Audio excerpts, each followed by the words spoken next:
હાવજગર જય હાવજગર જય બલરાવણ નો રાજ. પાલીતાણાનો અમારો એક માલધારી આ છાપામાં આવ્યું હતો અને હાવજેનો પગ પકડ્યો, બે જણા ખેલ કરે છે. પેલા એ પગ પકડ્યો છે, આમાં સિંહ કોણી નક્કી કરવું બાકી હતું.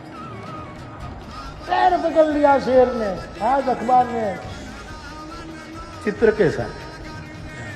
पालीताना में कथा કરીને આવ્યો, यहाँ तो सिंहो जो ही ना साहब पकड़ लिया एक बार और वो लेटा है और शेर ने उसको आंटी मार दी. मुझे वीडियो भी दिखाया.